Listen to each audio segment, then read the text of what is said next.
परमपूज्य आचार्य शांतीसागर मुनी महाराज की जय हो। या ठिकाणी उपस्थित सर्व श्रावक श्राविका या भगवान महावीर जिन मंदिरामध्ये दुसऱ्यांदा येण्याचा योग आला। पहिल्यांदा त्यावेळेस आमच्या बरोबर पाऊस आला, त्यामुळं आम्ही आज फारसं राहू शकलो नाही किंवा तुम्ही फारसे येऊ शकला नाही। पण आता आलो तेव्हा आला पाऊस, पण इतका जोरात आला नाही की आम्हाला त्याला अडवता आलं नाही। आणि तुमच्या सगळ्यांची जबरदस्त इच्छाशक्ती आज या ठिकाणी पुन्हा एकदा आम्हाला या जिन मंदिरामध्ये येण्याचं सद्भाग्य लाभलं। भगवान महावीर जिन मंदिर कमिटी या ठिकाणी आल्यापासून स्वागताच्या म्युझिकापासून ते आताच्या स्वस्तीच्या भाषणापर्यंत अतिशय उत्तम पद्धतीनं या ठिकाणी सर्व काही चालू आहे।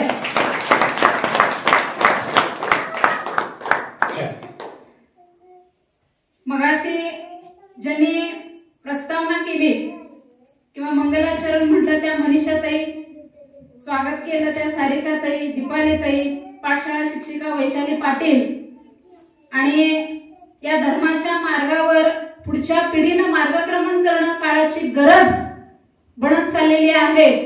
कारण आजचं युग आपण जे पाहतोय या युगामध्ये आपल्याला जर आपण टिकून राहतोय की याची शाश्वतीने आपली पुढची पिढी राहील की नाही याची गॅरंटी नाही। अशा अवस्थेमध्ये बाहुबली सारख्या तीर्थक्षेत्रावर शिक्षण घेणारा माझी मैत्रीण अश्विनी वडकर आणि आदरणीय दीपक शास्त्री सर यांचा चिरंजीव वीर अतिशय उत्तम पद्धतीने भगवान महावीरांच्या या मंदिरामध्ये वीरनं जे आपलं मनोगत व्यक्त केलंय त्याचं मार्गक्रमण अतिशय चांगल्या पद्धतीने चालू आहे।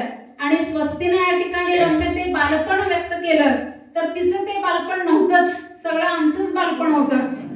कारण का पिझ्झा आणि बर्गरच्या जगामध्ये जगणारी ही पिढी भाजी भाकरीची चव काय जाणार। त्यामुळं कसं का असेना पण पाठांतर उत्तम होतं आणि छान पद्धतीनं आमच्या बालपणामध्ये घेऊन जाणारे तिचे विचार मनाला भुरळ पाडून गेले।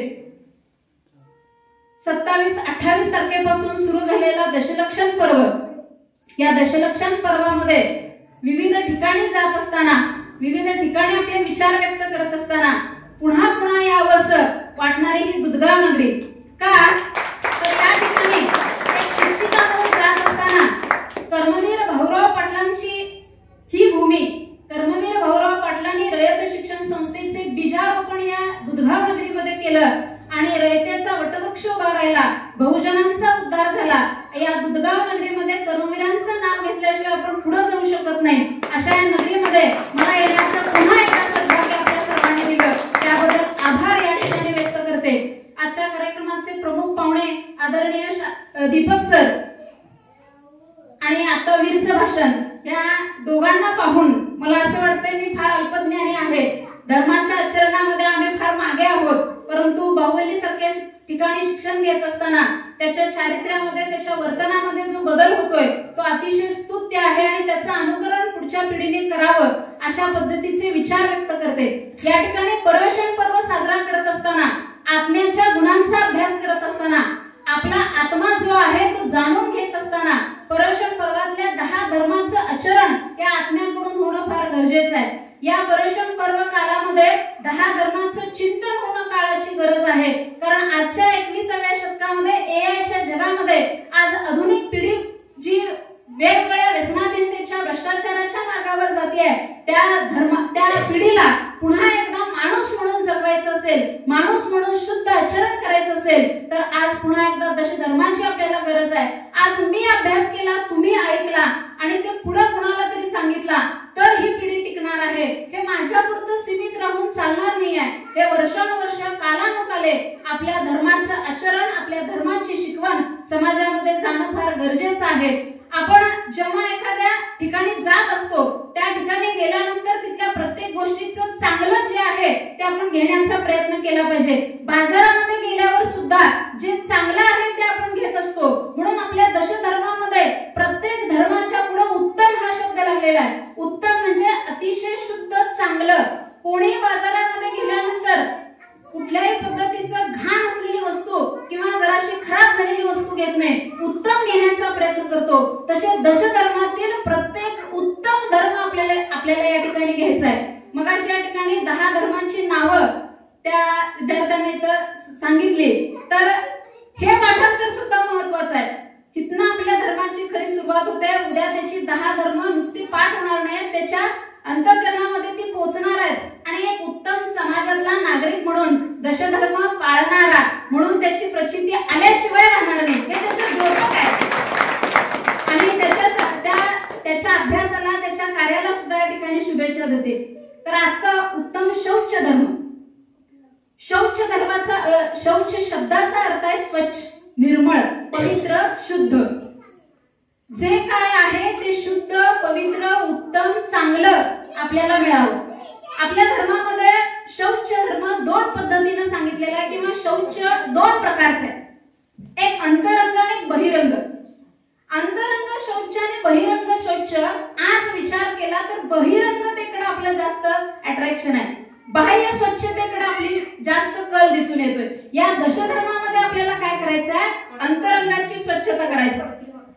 तुकाराम महाराज म्हणतात, नसेल निर्मळ मन तर काय करील साबण.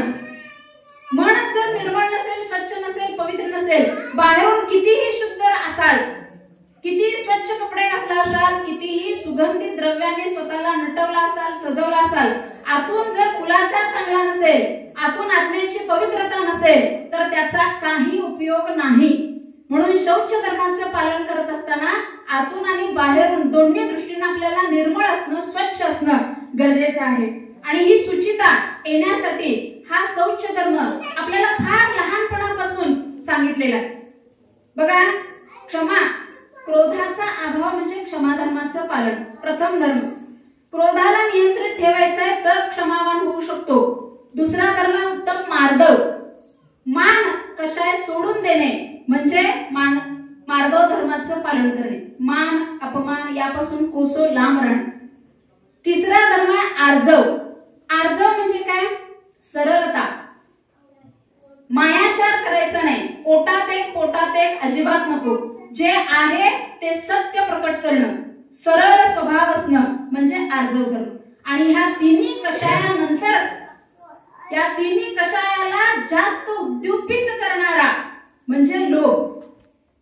क्रोध, मान, माया, लोभ हे 4 कषाय. आणि ह्या 4 कषायांच्या मध्ये लोभाची आसक्ती वाढत जाणं शौच धर्माचा क्षय होणं आणि लोभ कमी करणं म्हणजे शौच धर्माचं पालन करणं. आपला जो लोभ आहे तो क्षणोक्षणी बाहेर येत असतो. प्रत्येक वेळेला लोभाचं दर्शन मनुष्याच्या जीवनामध्ये होत असतं. मनुष्य जीवन जगत असताना या पृथ्वी तलावर जन्मल्यापासून मृत्यूपर्यंत लोभानेच आपण व्याप्त आहोत, लोभानेच व्यापलेले आहोत. मात्र जेवढं शक्य आहे तेवढा लोभ कमी करता कसा येईल याकडे आपण लक्ष दिलं पाहिजे. या जगामध्ये सर्व ज्ञानी, सर्व गुणी असा कोणीही नाही, होऊ शकत नाही पंचम काळ. मात्र त्याचा प्रमाण क्षय करणं, कमी करणं मात्र आपण नित्य नियमानं करू शकतो. 10 धर्मातला प्रत्येक धर्म आपल्याला तेच सांगतोय, जे आहे ते कमी करा, चुकीचं आहे ते कमी करा. कमी करत गेलो की चांगल्या गोष्टीची भर पडत जात असते. तर लाकूड तोड्याची गोष्ट सर्वांना माहिती आहे, लहानपणापासून ऐकली. त्याच्या मनाची निर्मळता होती. जंगलामध्ये लाकूड तोडायला गेलेला लाकूड तोडता तोडता विहिरीमध्ये कुऱ्हाड पडते. प्रामाणिकपणे त्या विहिरीतून देवी प्रकट होते, कुऱ्हाडी त्याला दाखवते. तर त्या सगळ्या कुऱ्हाडींच्या मध्ये सोन्याची, चांदीची, तांब्याची, पितळेची नाही म्हणतो, लाकडाची, लोखंडाची माझी कुऱ्हाड आहे. ते प्रामाणिकपणे तो घेतो. लोभ नाही, निर्लोभी. आणि म्हणून लोभ नसल्यामुळं काय झालं, त्या सगळ्या कुऱ्हाडीच्या विहिरीतून त्या देवीनं काढल्या, त्या सगळ्या त्याला दिल्या. लोभ नसेल तर अपेक्षेपेक्षा जास्त मिळतं आणि लोभ असेल तर आपलंही गमवून बसतो. हाच लाकूड तोड्याचा भाऊ परत जंगलात जातोय, माझ्या भावाला एवढ्या कुऱ्हाडी मिळाल्या तर मीही त्याच पद्धतीनं कृती करतो म्हणतो, जातो त्याच विहिरीकाठी लाकडं तोडत असतो. विहिरीत त्याची कुऱ्हाड पडते. पडल्यानंतर देवी प्रकट होते. प्रकटल्यानंतर त्या ठिकाणी सेम कृती घडते. पुन्हा तीच कृती घडल्यानंतर मात्र हिथं मात्र हा प्रामाणिक नाही, लाकूड तोड्याचा भाऊ आहे, प्रामाणिक नाही, ते देवीच्या लक्षात इथं सिद्ध होतं. त्या ठिकाणी त्याची सुद्धा कुराड त्याला मिळत नाही.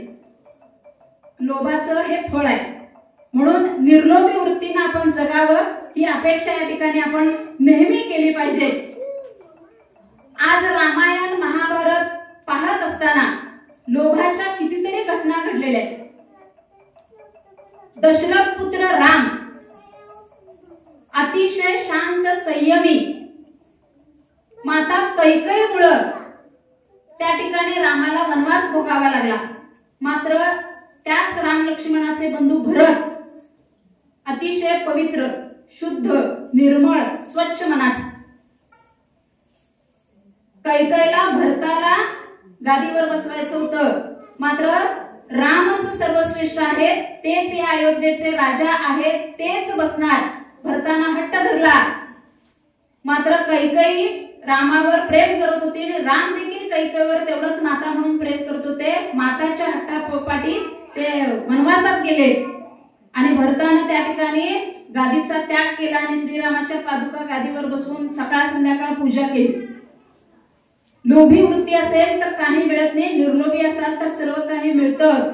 म्हणून या लोभाचा क्षय करायचा आहे, लोभाचा त्याग करायचा आहे, तरच आपल्या जीवनाचं कल्याण होणार आहे.